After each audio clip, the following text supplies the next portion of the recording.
দোষ তো দুজনেরই আছে, তবু আপনি একতরফা জিতে যাচ্ছেন না। এরিতা প্রহারকারী সাদা শার্ট পরা ছেলেটাকে বলল। সাইড থেকে অ্যাশ কালারের টি শার্ট পরা ছেলেটা বলল, এক্সকিউজ আস, মেয়ে মানুষ হয়ে এসব ঝামেলায় জড়াচ্ছেন কেন?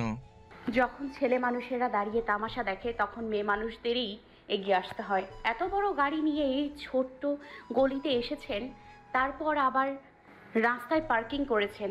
এই ভ্যানের যাওয়ার মতো জায়গা তো দেখছি না, তাহলে ওনার দোষ কোথায়? ঠিক অত কথা শুনতে চাই না। আমার নিউ কারে এই ছোট লোকের বাচ্চা স্ক্র্যাচ করেছে, ওকেই ভর্তুক দিতে হবে।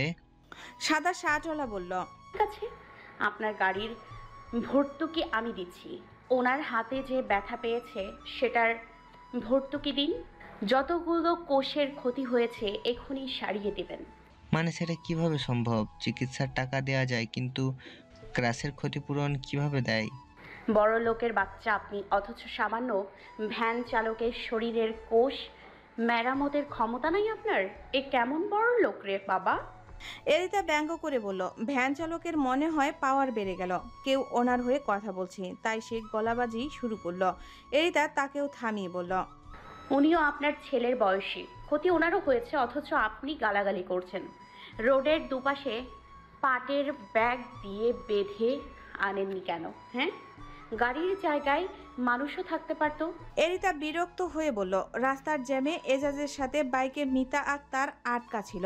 প্রথমে এরিতাকে লক্ষ্য না করলেও একটু এগিয়ে এসে পুরো ঘটনা দেখল। এতক্ষণে কলেজের কিছু ছেলে এসে এরিতার পাশে দাঁড়ালো।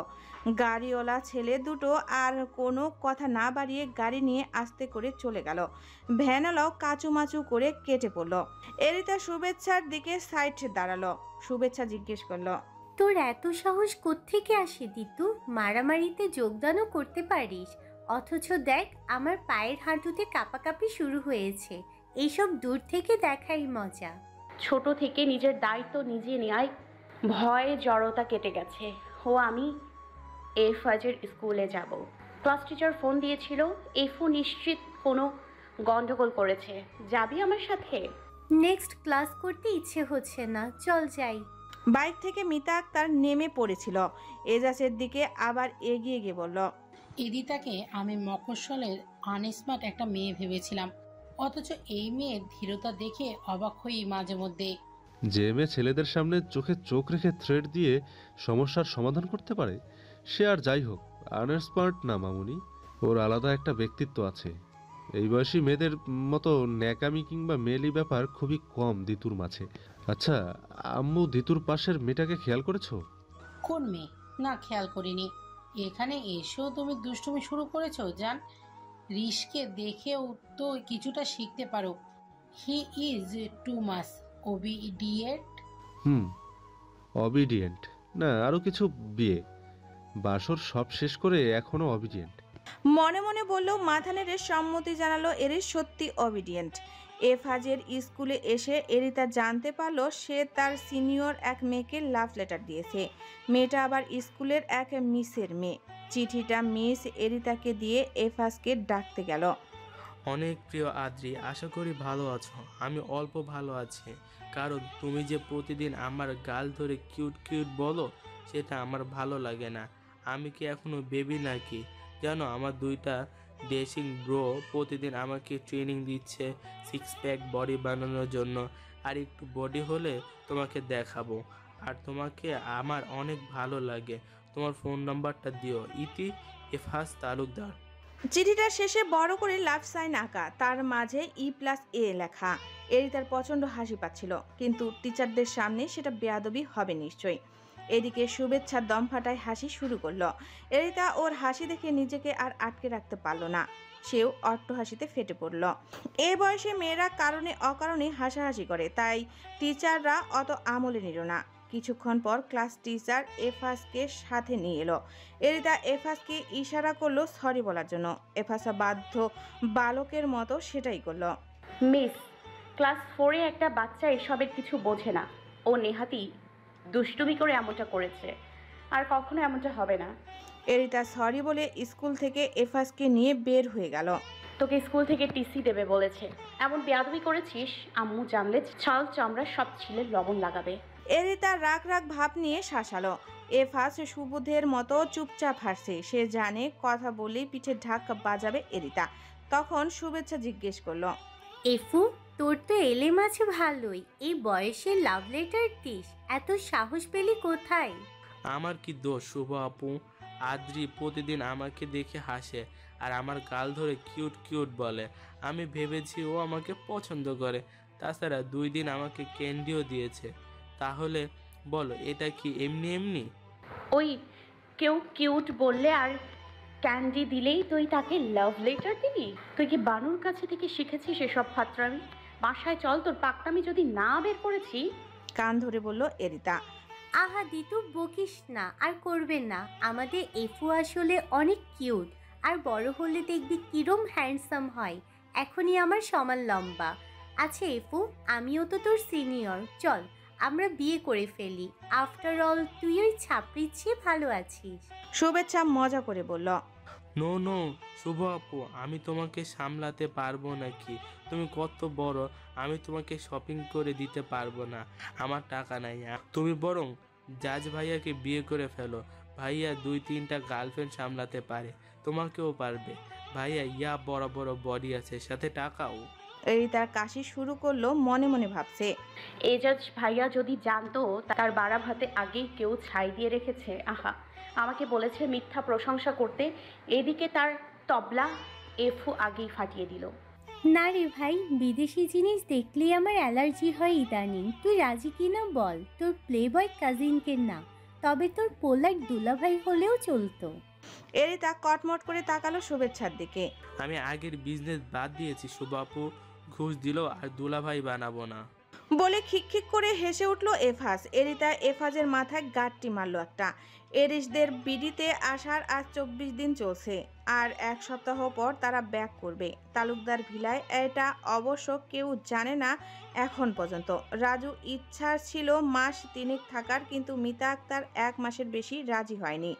আসার সময় ফিরতির টিকিট কেটে এসেছে। রাজু হাফেজা বেগমের সাথে লাঞ্চ করছিল। রাসেল আজ ফিরে গেছে নিজ কর্মক্ষেত্রে। রোদেশীয় রূপকে নিয়ে বাপের বাড়ি গিয়েছে। বাসায় আপাতত আয়শা, হাফেজা বেগম আর রাজু আছে শুধু। আয়শা তাকে খেতে দিয়ে গোসলে গিয়েছে। আম্মা, আমাদের যাওয়ার সময় হয়ে গেছে, আর সপ্তাহখানেক আসছি। মন খারাপ করবেন না, আবার আসবো। আর এখন তো আসতেই হবে। ভাতের সাথে বরবটি ভাজি মাখতে মাখতে বলল রাজু। যাবি যা, কিন্তু সমস্যা হইল এমনে সব মীমাংসা না কইরা ঝুলাইয়া রাখা যাওয়া ঠিক হইব? এবার আর মীমাংসা হবে না, সময় নেই। আপাতত এমনি থাক। দিতু পড়াশোনা শেষ করুক, তারপর একটা ব্যবস্থা করা যাবে। আর বুঝতেই পারছেন তো, মহিলা পার্টির দ্বন্দ্বের ব্যাপারটা এত সহজেই মিটাবে না। কি পোলা পেটে রাখছি আমি, বউ গড়ে দেখা ডরাই। আমাগো সময় জামাই একটা ধমক দিলে বউরা আব্বাগা বললা কান্দা দিত। সারাদিন কাম কাজ পোলাপান সামলাইয়া বাড়ি ফিরলে আঙ্গুলের ইশারায় চলা লাগতো। 19 থেকে 20 হইলে গরুর লাঠি দিয়া পিটানি দিত। আব্বা কিন্তু আপনাকে প্রচন্ড ভালোবাসতো আম্মা। মাঝে মধ্যে রাগ করছে, কিন্তু আপনার উপর হাত উঠাতে দেখিনি। তবে এরিস কিন্তু আব্বার রাগ পেয়েছে, প্রচন্ড হাত চলে তার। আচ্ছা হেগুলা স্যার, বিয়ে যেহেতু হইয়া গেছে আর লুকাইয়া কাম নাই। হাত পাওয়ালা মাইয়া, সুন্দর দেখতে মানুষের চোখে পড়ে বেশি। আয়েশারে আটকানো যাবে না ভালো ঘর আসলে। আচ্ছা, রায়হানের সাথে আলাপ করে দেখি কি করা যায়। আমি কাঁচা কাজ করি না মিস্টার, আপনাকে পার্সোনালি দিয়েছি মানে প্রফেশনাল বেইজে কিছু করিনি। কিভাবে ভাবলেন? ফোনের অপর প্রান্তে কি বলল বোঝা গেল না। গভর্নমেন্টের সার্ভার যদি উদ্ধার করতে পারি তবে সেটা হ্যাক করাও নিশ্চয়ই বা হাতকা খেল। অফিসিয়াল পেজে বহু আগে থেকেই কার্ডের কপি আমি সেভ করে রেখেছি। আপনার এমডিকে সেটা মেইল করে দিলাম। উপস, আপনার জন্য মনে হয় রিস্কি হয়ে গেল ব্যাপারটা। উপহাস করে বলল এরিস। আবার কিছুক্ষণ নীরবতা। আজরাইল কেমন সেটা শুধু সময়ে জানতে পারে মানুষ, তেমনি আমি কে সেটা ঠিক সময়ে জেনে যাবেন। অপর প্রান্তে কিছু বলছে। এবার এরিসের চল শক্ত হয়ে উঠল, বসা থেকে দাঁড়িয়ে গেল।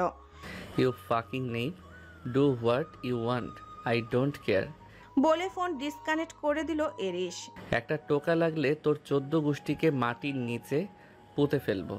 মনে মনে বলে গ্রুপে মেসেজ করলো এরিস। We are expose. What how how? এফাস আর রাফি রিপ্লাই দিল। তালুকদার ভিলায় 3 জন অদৃশ্য হয়ে যাওয়ায় ওদের সন্দেহ গাঢ় হয়েছে। সেই সন্দেহ থেকে আমাদের ব্যাকগ্রাউন্ড চেক করেও সন্দেহজনক কিছু পায়নি তারা। তবে তালুকদার ভিলার সদস্যদের টার্গেট করেছে। মরার আগে শেষ ছবল দিবে। লিখে সেন্ড করলো। Do or die situation, what do you do now, what should you do? Rafi message দিল আম কামিং। বলে এজাজ টেক্সট পাঠালো। প্রকৃতি যাকে যেভাবে তৈরি করেছে তার সেভাবেই থেকে যাওয়াই সাজে। সৃষ্টির বৈশিষ্ট্যের বাইরে আচরণ করলেই বিপত্তি আর গোলমেলে হয়ে যায় জীবনে। যেমন নারী হবে কোমল প্রাণ, মায়াময়, আর সবচেয়ে গুরুত্বপূর্ণ হচ্ছে সে ধরিত্রীর বাহক, আর পুরুষ কঠিন, দায়িত্ববান আর ধরিত্রীর চালক। এর বহির্ভূত চরিত্রের যারা বহন করে তাদের জীবনচক্র ছত্রভঙ্গ হয়ে যায়। তেমন এরিতাও আজ দুদিন থেকে মনে হচ্ছে তার মাঝে প্রেমিকা কিংবা বউ ভাব নেই। এরিস নিতান্ত নিজ প্রয়াসে তাকে ভালোবাসে। তাদের মাঝে এমন কোনো সম্পর্ক আদৌ তৈরি হয়েছে? ছোট ছোট দুটা বাচ্চাকে দায়িত্ব দিয়ে মগজে সিল মেরে দেওয়া হয়েছে। এটাই তাদের ভবিতব্য, জীবন মরণের সঙ্গী। যদিও এরিসের প্রয়াস ছিল সেটা 10% সত্য, বরং এরি তার নিজ দায়িত্বে ধরে রাখতে গিয়ে দূরে সরিয়ে দিয়েছে। দুদিন থেকে ছটফটানি চলছে, অথচ সেদিনের পর আর দেখা নেই এরিসের। আজ যখন জানতে পারলো আর 4 দিন পর তারা চলে যাবে, তখন আর নিজেকে ধরে রাখতে পারেনি। হাফেজা বেগমকে ধরে হাউমাউ করে কেঁদেছে। আজ তার একদমই মনে হয়নি 1 ফোঁটা চোখের জল 100 ফোঁটা রক্তের চেয়ে দামি। কি হবে আত্মসম্মান আর জেদ দিয়ে যদি ভালোবাসার মানুষ হাজার হাজার কিলোমিটার দূরে থাকে? তাই সব কিছু সাইডে রেখে প্রচণ্ড দনমনয় এরিসকে প্রথমবারের মতো আজ কল দিয়েছিল। সেটাও যখন নট রিচেবল দেখিয়েছে, আরেক চোট কেঁদে ভাসিয়েছে। কেন তার মাঝে একটু প্রেমিকা ভাব নেই? কেন সে একটু আদুরে হলো না? নিজেকে নিয়ে আজ তার কত অভিযোগ। সব হয়েছে পুরাতন ক্ষততে আবার নতুনভাবে আঘাত লাগলো। আবারও এরিসটা চলে যাবেই যখন এলো কেন? সিজনের প্রথম কাল বৈশাখী ঝড়ের আকাশের মতো এরিতার মনেরও কালো মেঘে জমেছে। দিক বেদিক ভুলে, সকল আত্মসম্মান ব্যক্তিত্ব ভুলে ছুটে যেতে ইচ্ছে হচ্ছে এরিসের বাহুডোরে। পারিপার্শ্বিক সব ছেড়ে মনে হচ্ছে ভালোবাসাময় একমাত্র জীবনের রসদ। এটা ছাড়া চলবে না, চলতেই পারে না। কষ্টগুলো দলা পাকিয়ে কণ্ঠনালীতে আটকে আসছে। এ কেমন কষ্ট, এ কেমন উচাটন? সবই কি বয়সের ইনফ্যাচুয়েশন? এই অবস্থাটা আর নিতে পারছে না এরিতা। একটা হেস্তনেস্ত এবার করতেই হবে, হয় শুরু না হয় শেষ। এভাবে মাঝামাঝি ঝুলে আর থাকতে চায় না সে। তখনই গুরুম গুরুম ডাকে আকাশের কান্না শুরু হলো। বানু ছুটল ছাদে শুকনো কাপড় আনতে। হাফেজা বেগমকে নিয়ে মিতা আর আয়শা ডাক্তারের কাছে গিয়েছেন রেগুলার ফলো আপের জন্য। বাসায় এই মুহূর্তে এরিতা একা। বৃষ্টিতে ভিজলে যদি এই দনমনের কিছুটা কাটে, তাই বাগানের দিকে গেল সে। খোলা জায়গায় 2 হাত মেলে আকাশের দিকে মুখ করে চোখ বুজে রইল। লোকে বলে অসময়ের বৃষ্টিতে ভেজা উচিত না। এই বৈশাখের বিকেলের হাওয়াময় বৃষ্টির অসময়ে হলেও এরিতার বিষাদকে তা লাঘব করতে পারছে না। ভারাক্রান্ত মনে গাছের নিচে বসে পড়ল। বৃষ্টির ছাটে চোখ খুলে রাখা যাচ্ছে না, তবুও অল্প যতটুকু দেখা গেল তা হচ্ছে অস্পষ্ট একটা ছায়া এদিকে এগিয়ে আসছে। হাঁটু মুড়ে বসে পড়ল এরিতার সামনে। এরিতা মাথা উঠিয়ে দেখল এক অন্য এরিসকে, উস্কো শুষ্ক ভরাকান্ত মুখে এরিতার দিকে নিষ্পলক তাকিয়ে। কয়েক লহমা পার হলেও কেউ কোনো কথা বলল না। নীরবতা ভাঙল এরিতা। ফেরত দাও। কি? আমার মন। সেটা ফেরত দেয়া যায় না? যেটা ফেরত দেয়া যায় না সেটা নিতে হবে কেন? এরিস আলতো করে এরিতার হাত দুটো নিজের হাতের মুঠোয় নিল। চিকন চিকন ফর্সা আঙ্গুলগুলো নিজের আঙ্গুলের ভাঁজে রাখলো, একদম মুখের সামনে ঝুঁকে বলল, এইভাবে ভিজছিস কেন? জ্বর আসবে তো, ভেতরে চল। চলে যাচ্ছ তোমরা? থেকে যেতে তো আসিনি, আর গেলেই তোর কি? কিছুই না। সেটা তুই জানিস। আমার কাছ থেকে পালিয়ে লুকিয়ে থাকিস। আর তুমি সবার থেকে পালিয়ে বেড়াও। তুমি তো সাধারণ কেউ না। ওই রাইফেল তো সাধারণ কেউ ক্যারি করতে পারে না। কেন এসেছো আবার? সব কিছু কি জানা দরকার আছে? আমি কি কোথাও আছি তোমার জীবনে? দায়বদ্ধতা থেকে যদি জড়িয়ে যাও তাহলে চলে যাও, আর ফিরে এসো না কখনো। এতে আমার কোনো আপত্তি নেই। আমি কারো দায়িত্ব হতে চাই না। বলেই এরিতার ঘরের দিকে হাঁটা শুরু করলো। মুখোমুখি বসে আছে এজাজ আর শুভেচ্ছা। কাচের দেওয়ালে আছড়ে পড়ছে বড় বড় বৃষ্টির ফোঁটা। একটা নতুন পানির বিন্দু পড়ার সাথে সাথেই পুরাতন বিন্দুটা গলে কাচ বেয়ে নিচে গড়িয়ে যাচ্ছে। অনবরত হাওয়ায় সেটা লম্বা পানির লাইনে পরিণত হচ্ছে। সেদিকে এক মনে চেয়ে আছে শুভেচ্ছা। হঠাৎ সেই চেনা নাম্বার থেকে আজ সকালে ফোন দিয়ে কথা বলল। গমগমে গলায় বলল, এই রেস্টুরেন্টে আসতে 10 মিনিটের মাঝে। প্রচণ্ড কৌতূহলী ছিল শুভেচ্ছা কে এই ব্যক্তি জানার জন্য, তাই আকাশের খারাপ অবস্থা দেখেও বের হয়েছে, কিন্তু এতটা সারপ্রাইজ হবে চিন্তা করতে পারেনি। এজাজের মতো সুদর্শন পুরুষের পাশে সে একজন এভারেস্ট পাবলিক। টেনে টুনে এজাজের বুক পর্যন্ত হবে। সব গোলমেলে লাগছে, সাথে অস্বস্তি তো আছে। কখন থেকে লোকটা তার দিকে তাকিয়ে আছে। আসলে প্লে বয় না হলে একদিনের আলাপেই কেউ এত কাহিনী করতে পারে? বিয়েটা করো না শুভ। সেই লোক আমেরিকান সিটিজেনশিপ পাওয়া এক আফ্রিকানকে বিয়ে করে নাগরিকত্ব পেয়েছে। খুবই রিল্যাক্স মুডে বলল এজাজ। ফট করে এজাজের দিকে তাকালো শুভেচ্ছা। মুখ যেন বিদ্যুতের ঝিলিক খেলে গেল। হঠাৎ দাঁড়িয়ে গিয়ে এজাজের হাত ধরে বলল, থ্যাংক ইউ ভাই, থ্যাঙ্কস এ লট। এখন তো এই ব্যাটাকে বিয়ে করার প্রশ্নই আসে না। আপনার কাছে কোনো এভিডেন্স আছে? তাহলে বিয়ে ভেঙে দেওয়া যেত। উফ, অনেক বড় উপকার করলেন। আজীবন মনে রাখবো এই উপকার। এজাজ তার নিজের ফোন বের করে একটা ভিডিও দেখালো, যেটাতে নিগ্রো লম্বা সাদা গাউন পরা এক নারী আর শুভেচ্ছার ফিয়ন্সের বিয়ে হচ্ছে। শুভেচ্ছার ফোনে সেন্ড করে দিল সেই ভিডিও ক্লিপটি। আজকে আমি আপনাকে ট্রিট দিব। আমার দুইবার উপকার করলেন। ধন্যবাদ ভাইয়া। এজাজের মুখ কঠিন হয়ে গেল। ঠাস করে দাঁড়িয়ে পড়ল। মনে মনে খুবই বলতে ইচ্ছা হলো, এই মেয়ে, তুমি আমার কোন মায়ের মেয়ে যে বারবার ভাইয়া ভাইয়া করছো? মুডটাই নষ্ট করে দিল গর্ধব মেয়ে। কেউ নিজের স্বার্থ ছাড়া এই জগতে যেচে পড়ে সাহায্য করে না, যে এই ব্যাককেল মেয়ে জানে না। কোনো কথাই না বলে দ্রুত পায়ে বের হয়ে গেল রেস্টুরেন্ট থেকে বৃষ্টির মাঝেই। শুভেচ্ছা সত্যি সত্যি ব্যাকুল হয়ে বসে রইল। কেমন অদ্ভুত মানুষ রে বাবা, তবে বেশ সুদর্শন। এই জন্যই মনে হয় প্লে বয়। ভাবখানাও বেশি, তবে উপকারী। বানু কাপড় নিয়ে দোতলায় আসার সাথে সাথে এরিতা ভেজা কাপড়ে নিজের রুমে ঢুকলো। আবার বানু নিচে নামার সময় এরিসও ভেজা কাপড়ে বাসায় ঢুকলো। বানু দুজনকেই দেখলো আমলে নিল না। এরিস থামালো তাকে। 1000-এর 2টা নোট দিয়ে এলাকার সুপার শপে পাঠালো। এক গাদা গ্রোসারি আইটেম কিনতে বলেছে। কিনে সেগুলো আবার অসুস্থ দারোয়ানের বাসায় পৌঁছে দিতে হবে। ভাইয়া, এই বৃষ্টিতে কেমনে যামু? ওই যে ছাতা রাখা, ওইটা নিয়ে যাবি। বলে তাড়া দিল। বানু বের হওয়ার পর সদর দরজা লক করে দিল। আস্তে ধীরে দোতলায় পৌঁছে নখ ছাড়া সোজা এরিতার রুমে ঢুকে গেল। এরিতা ভেজা ওড়না ফ্লোরে ফেলে কাবাটে নিজের জামা কাপড় নিচ্ছিল। বানু এসেছে ভেবে সেদিকে না তাকিয়ে বলল, রিশ ভাইয়া এসেছে।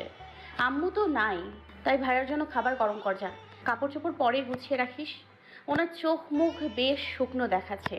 ক্ষুধা লেগেছে মনে হয়। সুন্দর করে শসা, টমেটো আর ধনেপাতা দিয়ে সালাদ করে দিবি। মরিচ আর সরিষার তেল দিবি, শুধু পেঁয়াজ দিবি না। ভাইয়া কাঁচা পেঁয়াজের গন্ধ সহ্য করতে পারে না। কি হলো, কথা বলছিস না কেন বানু? ঘুরে তাকিয়ে স্তব্ধ হয়ে গেল এরিতা। এরিস ওর একদম কাছে দাঁড়িয়ে আছে, অথচ একদম বুঝতে পারেনি এই লোক পা দিয়ে হাঁটে নাকি উড়ে আসে। এত শব্দহীন চলাফেরা কিভাবে করতে পারে কেউ? এরিস চোখ দিয়ে স্ক্যান করতে ব্যস্ত এরিতাকে। এরিসের চোখের নজর অনুসরণ করে নিজের দিকে তাকিয়ে চক্ষু চরক গাছ। অর্ণাহীন সাদা কামিজ ভিজে লেপ্টে আছে শরীরে। মেলি শরীরের ভাঁজের অন্তবাস স্পষ্ট। ফট করে উল্টো ঘুরে গেল। লজ্জা ঘিরে ধরেছে ততক্ষণে। এরিসের সেই প্রথম দিনের কথা মনে হলো। মনের উচাটনে সে যখন দিশেহারা তখন দিশা পেয়েছিল বারন্ত এক বালিকার বৃষ্টি ভেজা আদলের নেত্রে। আজ সে বালিকা পূর্ণ যুবতী হয়ে সেই এক রূপে তার কয়েক ইঞ্চি দূরে দাঁড়িয়ে। সেই কয়েক ইঞ্চি দূরত্ব ঘুচিয়ে ব্যাক হা করে এরিতার কাঁধে থুতনি ঠেকিয়ে বলল, আই এম সো টায়ার্ড স্বর্ণ। এত উচাটনার উদ্বেগ আমি আর নিতে পারছি না। তোকে সবটা বলতে চাই। আমার একটা আশ্রয় চাই, যেটা সারা দুনিয়াতে শুধু তুই দিতে পারিস। দিবি? আমার আর ছুটতে ইচ্ছে করে না। আমি স্থির হতে চাই তোর বাহু ডোরে। আমি অনেক অভাবী, ভালোবাসার অভাবী। So I need to take a little love. Can you give me some? Can I have you completely please? এরিতার কি হলো কে জানে। মনে হলো আত্মসম্মান আর ব্যক্তিত্ব এরিসের কাতর কণ্ঠের জন্য গলে গেল। চোখ দিয়ে গড়িয়ে পড়ল কয়েক ফোঁটা নোনা জল। কান্নার দাপটে শরীর মৃদু ঝাঁকি দিল। এরিতার কাঁধ ধরে ঘুরিয়ে আনলো নিজের দিকে। Can I have? আবার বলল। এরিতা মাথা নিচু করে ফেলল। এরিস চলে আসার জন্য পা ঘোরানোর সাথে সাথেই হাত টেনে ধরল এরিতা। এরিস এবার সত্যি অবাক হয়েছে। নীরবতায় সম্মতির লক্ষণ ধরে নিলাম। অস্থির অবাধ্য আদিম চাহিদা বরাবরই মানুষ জাতির দুর্বল। বাধা পারিপার্শ্বিকতা কিংবা পারিবারিক কলহ, আবার কখনো কখনো সামাজিক সব কিছু তুচ্ছ এই চাহিদার কাছে। এরিসের অস্বস্তিতা ক্রমান্বয়ে বাড়ছিল। এরিতার শরীরের বিন্দু বিন্দু ঝলকনা এরিস শুষে নিচ্ছিল। এরিতা একবার ভাবলো বলবে, এই বদলোকের ঘরে কি পানির অভাব? তারপর মত বদলালো। আজ সে আদুরে হবে, বর সোহাগী হবে, সহ্য করবে অধৈর্য পুরুষের সকল অত্যাচার। ভালোবাসার অত্যাচার। হঠাৎ এরিস মাথা উঁচু করে বলল, তোরও প্রথম, আমারও প্রথম। ভুল ত্রুটি মার্জনীয়। বাহিরে বৃষ্টির দাপট, ভেতরে ঘন ঘন শ্বাস প্রশ্বাসের শব্দ। কেটে গেছে অনেকক্ষণ। এরিতা আদুরে বিড়াল ছানার মতো চুপটি করে শুয়ে আছে এরিসের বুকে। আই এম সরি স্বর্ণ। জুতা মেরে গরু দান? এই প্রথম তোর একটা কথা আমার পছন্দ হয়েছে। তুই যে গরু বুঝতে পেরেছিস। কিসের মাঝে কি পান্তা ভাতে ঘি? দাদির সাথে থেকে থেকে দাদির মতো কথা বলা শিখেছিস। এরিতার কোনো সারা শব্দ না পেয়ে ঝাঁকি দিল এরিস। কাকিয়ে উঠল এরিতা। উফ, নারীও না তো শেষ করতে পারল না কথাটাই এরিসের অকর্তৃক হামলায়। কেটে কেটে একবার সহ্য করেছে এরিস নামের ঝড়ের তাণ্ডব। এবার আর সম্ভব না। কোনো রকম কথাটা বলল এরিতা। এরিস এরিতার কপালে অধর ছোঁয়ালো। I am proud of you Swarna. পৃথিবীতে সবচেয়ে ভাগ্যবান আমি। লজ্জায় হিমিয়ে গেল এরিতা। পড়ে রইল ওভাবেই। সন্ধ্যায় আয়শা, মিতা আক্তার, হাফেজা বেগম সবাই ফিরলেন তালুকদার ভিলায়। বানু জানালো এরিতার জ্বর এসেছে। আয়শা ছুটল মেয়ের রুমে। পেছনে পেছনে সবাই গেল। আয়শা মেয়ের কপালে হাত রেখে দেখলেন বেশ ভালো গরম। এরিতা চোখ মেলে আয়শাকে দেখে নিজেকে গুটিয়ে কাঁথা দিয়ে মুড়িয়ে নিল। চুল ভেজা, বৃষ্টিতে ভিজেছিস না? এই অসময়ের বৃষ্টি, তার উপর আবার সিজনের প্রথমবার ভিজেছিস। কোন আক্কেলে? এখন তোর সেবা কে করবে? মিতা আক্তার বানুকে ডাকলেন কুসুম গরম পানি আনতে। শরীর স্পর্শ করলে জ্বর দ্রুত সরে যায়। বানু পানি আনার পর আয়শা স্পঞ্জ করার জন্য কাঁথা সরাবে, কিন্তু এরিতা কাঁথা মুড়িয়ে শক্ত করে ধরে রেখেছে, কিছুতেই ছাড়ছে না। আহা দিতু, কাঁথা ছাড়, না হলে স্পঞ্জ করব কিভাবে? না আম্মু, স্পঞ্জ করা লাগবে না। একটু আগে গোসল করেছি, জ্বর সেরে যাবে। ঘুম পাচ্ছে আমার, ঘুমোতে দাও। কাঁথা সরালে কেলেঙ্কারি হয়ে যাবে। এরিসের ধ্বংসচ্ছ সব উন্মাচন হয়ে যাবে। মনে মনে হাজার খানেক গালি দিল এরিসকে। হাফেজা বেগম বললেন, মাগরিবের নামাজের সময় শেষ প্রায়, এইখানে নামাজটা পড়ে নেই। বাথরুমে অজু করার জন্য ঢুকে ওনার শুকনো কাশি শুরু হলো। মিতা আক্তার পেছনে পেছনে গিয়ে হতভম্ব, কারণ এরিতার বাথরুমে এরিতা আর এরিসের ভেজা কাপড় আর একটা বেডশিট পরে আছে। এক ঝলক দেখেই উনি এরিসের শার্ট আর প্যান্ট চিনে ফেলেছেন। বাথরুমের দরজা থেকে সরে আসলেন। কি হয়েছে সেটা একটা প্রাপ্তবয়স্ক মানুষের বুঝতে নিশ্চয়ই বেশি সময় লাগবার কথা না। রোবটের মতো রুম থেকে বের হয়ে গেলেন। হাফেজা বেগম নামাজ শেষে এরিতার মাথার কাছে বসলেন। রিশ দাদু ভাই আসছিল তোর কাছে? এরিতা মাথা উপর নিচ করল। জ্বরের নাম কি, বৃষ্টি না রিশ? এরিতা কাঁথা দিয়ে মুখ ঢেকে ফেলল। খুব তো দেমাক দেখাইছিলি, জামাই খেয়ে দিছে না সব দেমাক? বলে হো হো করে হেসে উঠল বৃদ্ধা। তেতে উঠল এরিতা। হাসাবা না দাদি। আগেই কইছিলাম মদ্যপোলা মানুষের ভরসা নাই, হেইডা থাক। তুই আমার মতন খাটের নিচে পলাশ নাই তো আবার? বলে আবার হাসা শুরু করলেন। তোমার নাতি একটা রাক্ষস। তার দানবের মতো শরীর যদি আগে দেখতাম জীবনেও সেদিন সাইন করতাম না দাদি। আমার জান গলায় চলে আসছিল। তাকে বলে দিবা আমার সামনে যেন আর না আসে। কাঁথার নিচ থেকেই এরিতা বলল। এখন তো আরো আটকানো যাইব না, কারণ অমৃত সুধা যে একবার পান করে সেটা ছাড়া আর থাকবার পারবো না। যাই হোক, ভয়ের কিছু নাই, কারণ শরীরের নাম মহাশয়, যাহা সহাইবে তাহাই সয়। দাদি দয়া করে চুপ থাকো, আর আমার ক্ষুধা লাগছে। বানুকে বলবা এখানেই ভারী খাবার দিতে। হ্যাঁ, তা তো লাগবই। বলেই অট্টহাসিতে ফেটে পড়লেন বৃদ্ধা। মিতা আক্তার ড্রয়িং রুমের সোফায় বসে অপেক্ষা করছেন এরিসের জন্য। ওনারা বাসায় এসে পায়নি তাকে। অপেক্ষার কিছুক্ষণ পর এরিস ফিরল। মিতা আক্তার জিজ্ঞেস করল, হাতে কি এগুলো? মেডিসিন মামুনি, জ্বর জ্বর লাগছে, আসার সময় বৃষ্টিতে ভিজে গিয়েছিলাম। এরিসকে একটুকু ইতস্তত কিংবা অস্বাভাবিক লাগলো না। একদম নর্মাল এই ছেলে। কি আশ্চর্য, তোমরা আর ইদিতার একসাথে জ্বর আসলো? উনি বেশ রহস্য করে জিজ্ঞেস করল। স্বর্ণের জ্বর? ওহো আচ্ছা, আমি মেডিসিন দিয়ে আসি তাহলে। আমার কাছে এক্সট্রা মেডিসিন আছে। বলেই আর না দাঁড়িয়ে উপরে চলে গেল। এরিস মেডিসিনগুলো বেড সাইড টেবিলে রেখে কয়েক পলক তাকিয়ে রইল এরিতার ঘুমন্ত মুখের দিকে। আজ আর হা করে ঘুমাচ্ছে না, কপাল কুঁচকে চোখ বন্ধ করা। এরিস মৃদু শব্দে কয়েকবার ডাকার পর আস্তে করে চোখ মেলল এরিতা। চোখের সামনে এরিসকে দেখে কিছুক্ষণ আগের কাহিনী মনে পড়ল। ফট করে কাঁথা দিয়ে মুখ ঢেকে ফেলল। এরিস হো করে হেসে উঠল। তোর সিস্টেমে যে লজ্জা নামের কিছু আছে জানা ছিল না তো। সমস্যা নেই, প্রতিদিন এই লজ্জা ভাঙাবো। After all I am so kind hearted person. এই মেডিসিনগুলো খেয়ে নে, আর একটা ওয়েনমেন্ট আছে সেটা স্পটে দিবি। Most important, you must take this emergency bill. এরিতা কাঁথার নিচ থেকেই মাথা নাড়ল। এরিস চলে যাওয়ার পর বানু আসলো খাবার প্লেট বাটি নিতে। এরিতা মেডিসিনগুলো খুলে দিতে বলল। বানু সবগুলো খোলার সময় একটা সিঙ্গেল ট্যাবলেট সিটকে ফ্লোরে পড়ে গড়িয়ে গেল কোথাও। ট্যাবলেট হারিয়ে ফেলেছে, তাই ভয়ে বানু সেটা না খুঁজেই বাকি মেডিসিনগুলো এরিতার হাতে দিল। এরিতা জিজ্ঞেস করল, সব দিয়েছিস? বানু মাথা উপর নিচ করল। তাহলে প্যাকেটগুলো ডাস্টবিনে ফেলে রুমের লাইট অফ করে যা, আমি ঘুমাবো। মিতা আক্তার আয়শার রুমে অনেকক্ষণ আলাপ আলোচনা করছে। প্রচণ্ড গম্ভীর হয়ে রুম থেকে বের হয়ে গেল আর কাউকে ফোন দিয়ে বলল, সব রেডি করো, কালকে সাফা আর রিশের আকত হবে। কথাটা এত স্পষ্ট আর জোরে বলেছে এরিতার রুম পর্যন্ত শোনা গেছে। অপরদিকে আয়শা রান্নাঘর থেকে হিমের সাথে ফোনে কথা বলছে, যা এরিস ডাইনিং থেকে শুনছে। চোয়াল শক্ত হয়ে উঠেছে তার। বাসা থেকে বের হয়ে রায়হানকে ফোন দিল। চাচ্চু কাকিমণি তো কালকেই স্বর্ণের আকত করে ফেলতে চাচ্ছেন। আমার তো কিচ্ছু ঠিক লাগছে না। রায়হান বলল, হঠাৎ কি হলো যার জন্য এত তাড়াহুড়ো? আচ্ছা আমি দেখছি। বলে রায়হান কল কেটে দিল।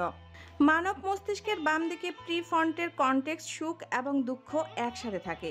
এদের নিউরনের সংখ্যা একই, রক্ত সঞ্চারের কর্মদক্ষতা সব কিছুই একই রকম, কিন্তু মনে হয় যে কনটেক্সট দুঃখের সেটা অনেক বেশি সাপ।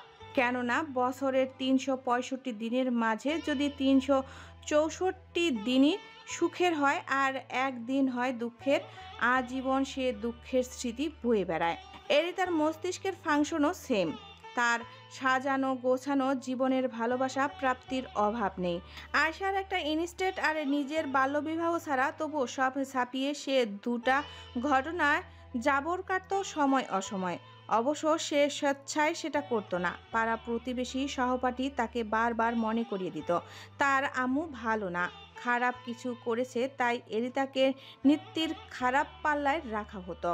এরিসটা চলে যাওয়ায় সে প্রথম ধাক্কাটা খায়। আস্তে আস্তে নিজেকে শক্ত খোলসে ঢেকে ফেলেছিল। নিজের সমস্যার সমাধান থেকে শুরু করে ছোট ভাইয়ের দেখভাল করা, অল্প বয়সে অন্যদের তুলনায় ম্যাচুইড ব্যক্তিত্ব ধরে রাখা সবই তার বৈশিষ্ট্যের অংশ।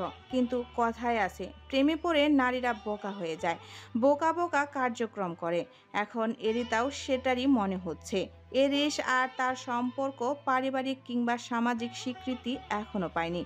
সে কিভাবে এরিসের পাগলামিতে সাড়া দিল? নিজের আম্মুর সাথে কি এটা এক ধরনের প্রতারণা না? সব ছাপিয়ে কানে বাজে শুধু মিতা আক্তারের কথাটা।